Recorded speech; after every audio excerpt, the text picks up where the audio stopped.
Assalamualaikum warahmatullahi wabarakatuh. Terima kasih saya ucapkan kepada Dr. Syaida dan juga Dr. Fariza. Nama saya Muhammad Fakir Laman bin Fuad. Nama metrik S50515. Dan di sini saya ingin memberikan sedikit pengenalan terhadap tugasan 2, iaitu reka bentuk eksperimen kajian atau nama bahasa Inggerisnya ialah Research Experimental Design, di mana kami perlu mereka bentuk kajian yang kami telah pilih, kumpulan kami telah pilih sepakat untuk membuat kajian tersebut. Baiklah, dalam reka bentuk kajian kami membahagikan kajian ini kepada 5 bahagian, iaitu tajuk, penyataan masalah, soalan kajian, hipotesis dan juga objektif. Baiklah, mari kita mulakan dengan tajuk. Baiklah, kami sebagai satu kumpulan telah sepakat untuk memilih tajuk yang berbunyi Anggaran Populasi Spesies Invasif, iaitu Oreocomis niloticus atau nama lainnya ialah tilapia hitam, di dalam paya di Universiti Malaysia Terengganu dan juga di Sungai Derhaka Terengganu. Baiklah, berdasarkan tajuk ini, kita mendapati bahawa kami memilih dua kawasan iaitu paya di dalam Universiti Malaysia Terengganu dan juga di Sungai Derhaka. Dan kami dapati bahawa dua kawasan ini mempunyai spesies invasif, iaitu Oreocomis niloticus, tilapia hitam. Baiklah, yang seterusnya ialah penyataan masalah. Setelah apa yang kami lihat, spesies ini memberikan dua penyataan masalah. Kajian ini memberikan dua penyataan masalah, iaitu yang pertama, Oreocomis niloticus ini menyebabkan kemusnahan ekologikal akuatik. Dan yang satu lagi, Oreocomis niloticus ini merupakan salah satu sumber protein bagi diet di dalam masyarakat Malaysia. Ini bermaksud masyarakat Malaysia juga memerlukan sumber protein daripada tilapia hitam ini. Walaupun mereka spesies invasif, tetapi masyarakat Malaysia juga menangkap ia dan memakan dia sebagai diet di dalam diet mereka lah. Baiklah, seterusnya soalan kajian. Soalan kajian daripada tajuk ini ialah adakah anggaran populasi Oreocomis niloticus ini dipengaruhi oleh parameter ekologikal di dua lokasi yang berbeza? Bermaksud, spesies tilapia hitam ini berada di dua kawasan yang berbeza. Dan adakah di dua kawasan yang berbeza ini populasi mereka berubah-ubah disebabkan oleh parameter ekologikal di dua kawasan ini? Dan itu merupakan soalan.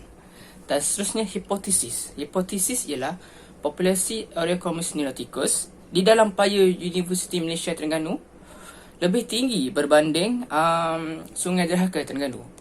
Ini bermaksud paya di dalam Universiti Malaysia Terengganu mempunyai bilangan populasi, bilangan spesies populasi yang lebih tinggi berbanding dengan Sungai Derhaka. Dan itu adalah hipotesis yang kami temui lah.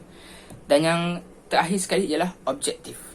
Objektif kajian ini adalah untuk mengkaji hubungan antara anggaran populasi spesies invasif Oreocomis niloticus ini dengan parameter ekologi di dua lokasi yang berbeza. Baiklah, sekian daripada saya. Terima kasih.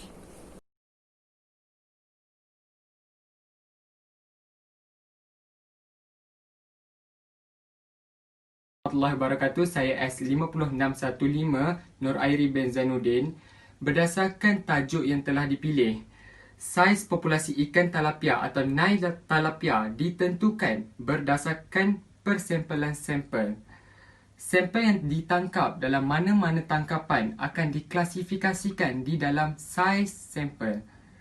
Sampel diperolehi melalui teknik tanda dan tangkap semula, atau dalam bahasa Inggerisnya adalah mark recapture method. Kaedah jenis persempelan yang dijalankan adalah jenis kebarangkalian dengan menggunakan teknik persempelan rawak ringkas, atau dalam bahasa Inggerisnya simple random sampling. Parameter air diukur menggunakan YSI multiparameter. Anggaran saiz populasi diketahui dengan menganalisis data menggunakan kaedah Peterson.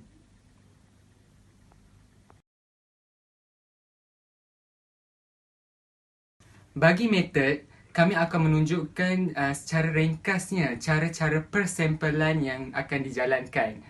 Okey, katil akan mewakili sebagai kawasan kajian, manakala penguin yang berada di katil akan mewakili sebagai ikan talapia, pitar pengukur akan mewakili sebagai pukat hanyut, butang baju Melayu akan mewakili sebagai Peterson disk, manakala lampu akan mewakili sebagai YSI mati parameter bagi pengukuran air.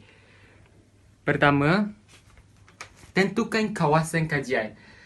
Bagi eksperimen yang dijalankan, terdapat dua kawasan kajian yang telah ditentukan, iaitu Sungai Derhaka dan Paya Universiti Malaysia Terengganu. Selepas itu, eksperimen dijalankan dengan mengukur parameter air di sesebuah kawasan. Parameter air akan menggunakan YSI mati parameter dan bertujuan untuk mengukur salinity air, konduktiviti air, pH dan DO air. Seterusnya adalah selepas parameter air telah diukur, pukat hanyut akan diletakkan secara rawak dan dibiarkan selama 8 jam.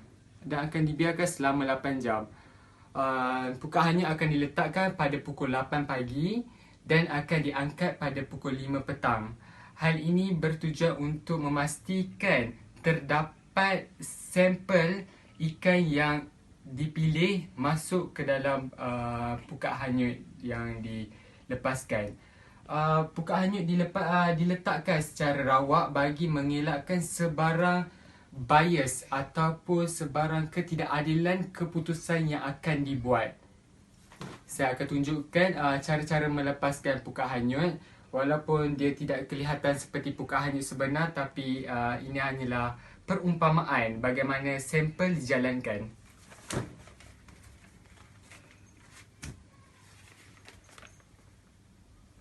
Okey, apabila pukat hanyut telah dilepaskan, selepas 8 jam,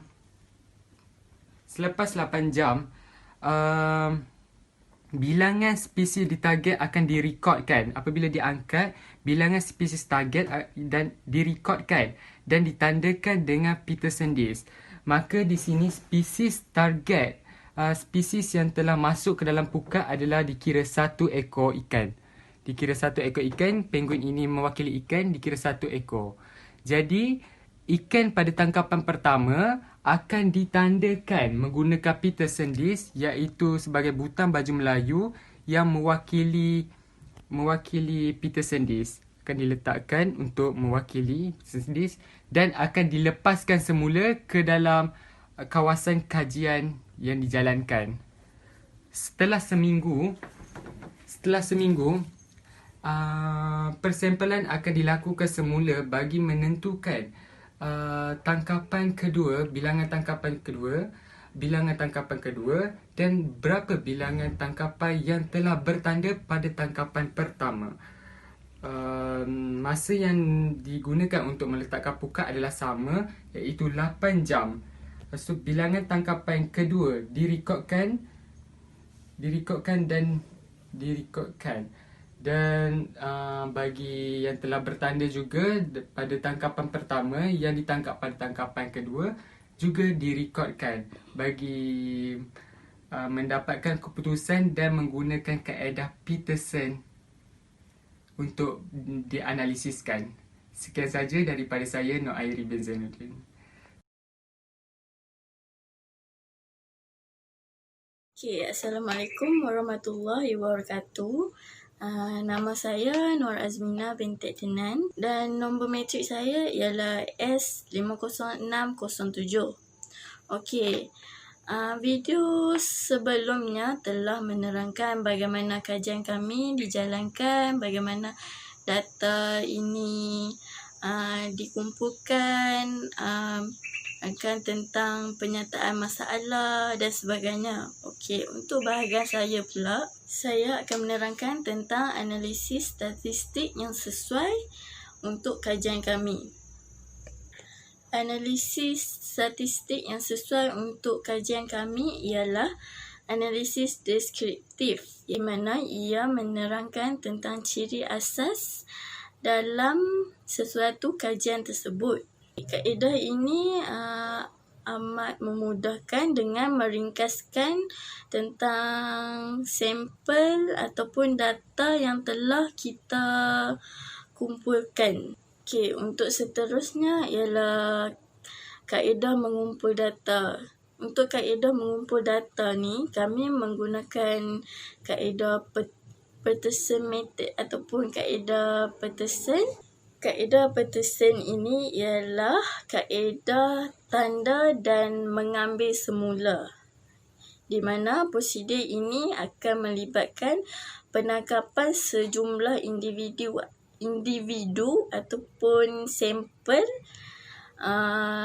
dan menanda, melepaskan dan menangkap semula, di mana prosedur ini melibatkan penangkapan sejumlah individu ataupun sampel, menanda dan melepaskan dan menangkap semula untuk memeriksa individu tersebut ataupun sampel yang telah ditangkap, yang telah ditanda itu. Untuk persoalan kajian ataupun research question dalam kajian kami ialah adakah Oreochromis niloticus ataupun tilapia hitam ini terkesan daripada parameter ekologi di antara dua kawasan, iaitu di Paya UMT, iaitu Universiti Malaysia Terengganu, ataupun di Sungai Dahaka di Kuala Terengganu. Okey, sekian saja daripada saya. Assalamualaikum warahmatullahi wabarakatuh. Nama saya Intan Syamimi binti Sabri, nombor matrik S50378. Untuk bahagian terakhir ialah jenis data kami ada 4, iaitu pertama, data yang mempunyai pembalik ubah berterusan. Data ini digunakan bagi pembalik ubah yang mengandungi nilai pengukuran. Data yang kedua ialah data yang mempunyai pembalik ubah diskrit. Bagi data ini, ia juga dikatakan sebagai data kuantitatif kerana ia mengambil kira sama ada individu atau item. Data yang ketiga ialah data yang mempunyai pembalik ubah berkategori. Data ini mempersembahkan pembalik ubah ke dalam kumpulan mengikut kategori. Dan yang terakhir adalah data yang mempunyai pembalik ubah tertib ataupun ordered. Data ini mempersembahkan pembalik ubah mengikut bengkai secara tertib. Berdasarkan eksperimen kajian kami mendapati bahawa eksperimen kami menggunakan jenis data yang mempunyai pembalik ubah discrete atau discrete variables.